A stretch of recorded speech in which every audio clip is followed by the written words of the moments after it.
नमस्कार, welcome to Bharat and beyond. साल 2026 भारत के लिए बेहद ही जियोपॉलिटिकली अहम होने वाला है। बांग्लादेश में चुनाव हो चुके हैं, नेपाल में भी चुनाव आने वाले हैं, जापान में हाल ही में चुनाव हुए और इसी साल यूनाइटेड स्टेट्स में भी मिड टर्म इलेक्शन होने की संभावना है।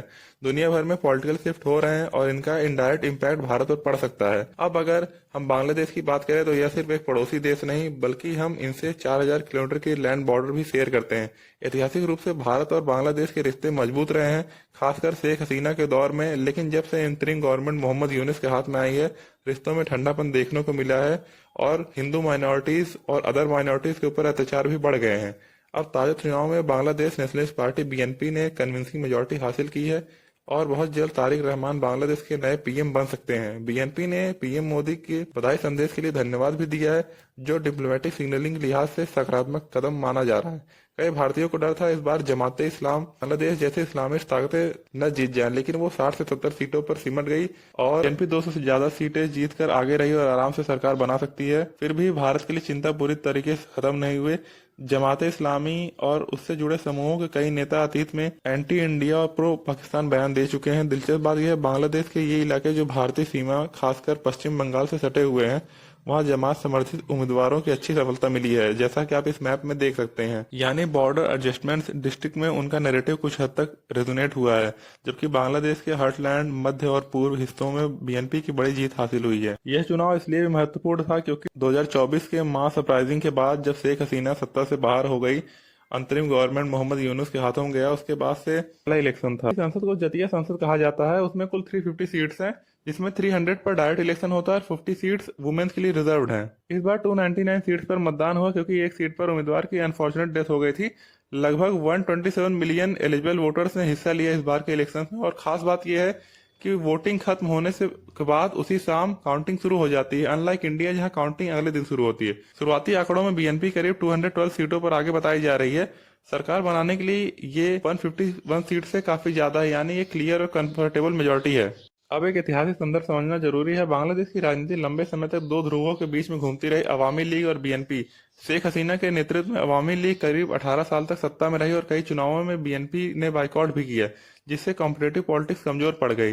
इस बार तस्वीर उल्टी हो गई। अवामी लीग चुनाव मैदान में नहीं है क्योंकि उस पर बैन लगा दिया गया, इससे इलेक्टोरल फेयरनेस की डिबेट भी छिड़ी हुई है। शेख हसीना ने इस चुनाव को वोटरलेस और इलीगल कहा है। हालांकि अंतरिम नेतृत्व का तर्क यह है कि मल्टी पार्टी पार्टिसिपेशन हुई है और यह एक जेन्युइनली कॉम्पिटेटिव इलेक्शन था।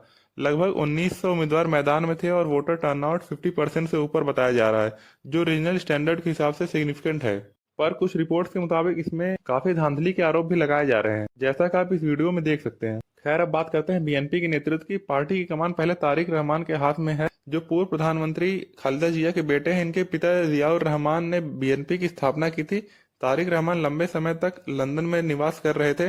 2008 में उन पर करप्शन और वायलेंस के आरोप लगे थे, जिसके बाद वे देश छोड़कर चले गए थे। लेकिन 2025 दिसंबर में वो वापस लौटे और जनवरी में अपनी मां के निधन के बाद आधिकारिक रूप से पार्टी की कमान संभाली। कई विश्लेषक उन्हें डार्क प्रिंस कहते हैं क्योंकि वो भले ही देश से बाहर रहे, पर पार्टी की रणनीति पर उनका प्रभाव बना रहा।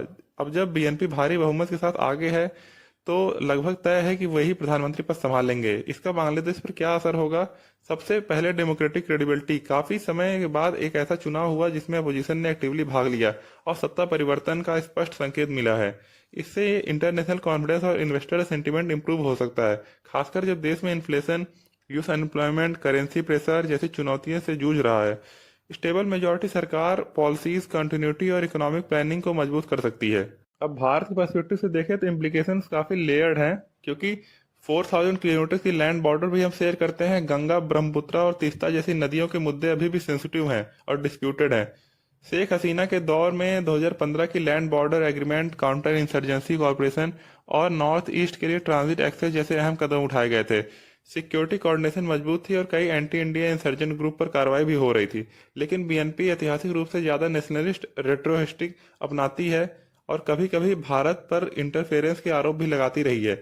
ऐसे में न्यू दिल्ली ये क्लोजली देखेगा कि नई सरकार सिक्योरिटी कॉर्पोरेशन जारी रखता है या उसमें सॉफ्टनिंग आती है। दूसरा बड़ा पहलू है geopolitics. Bangladesh belt and road initiative का पार्ट है चीन का। चीन वहां सिग्निफिकेंट इकोनॉमिक फुटप्रिंट बना रहा है। अगर नई सरकार बीजिंग के साथ टाइज डिपेंड करती है तो बांग्लादेश में स्ट्रेटेजिक बैलेंस प्रभावित हो सकता है। भारत की maritime security, specially Andaman and Nicobar और ईस्टर्न नेवल स्ट्रेटजीज, इन डेवलपमेंट को क्लोजली मॉनिटर करेगी। पाकिस्तान के साथ हाल के डिप्लोमेटिक सिग्नल्स भी ध्यान देने योग्य हैं। हालांकि तारिक रहमान ने बयान दिया है कि वे भारत के साथ बैलेंस और रिस्पेक्टफुल रिलेशंस चाहते हैं। पीएम मोदी भी उन पहले नेताओं में से एक हैं जिन्होंने उन्हें बधाई दी और डेमोक्रेटिक, प्रोग्रेसिव और इंक्लूसिव बांग्लादेश के लिए सहयोग की बात कही। इससे संकेत मिलता है कि दोनों देश प्रैग्मेटिक अप्रोच अपनाना चाहते हैं। तो बॉटम लाइन यही है कि ये चुनाव सिर्फ सत्ता परिवर्तन नहीं बल्कि एक पॉलिटिकल रीसेट का संकेत है। लेकिन असली टेस्ट अभी governance, economic reforms, minority rights protection और रीजनल बैलेंसिंग में होगा। क्या बांग्लादेश स्टेबिलिटी और ग्रोथ की ओर बढ़ेगा या फिर polarisation, geopolitical tug of war बढ़ेगा? क्या आने वाले महीनों में साफ पता चल जाएगा। फिलहाल साउथ एशिया की राजनीति में एक नया अध्याय शुरू हो चुका है और इसके रिपल इफेक्ट्स भारत में महसूस हो सकते हैं। Thank you. जय हिंद।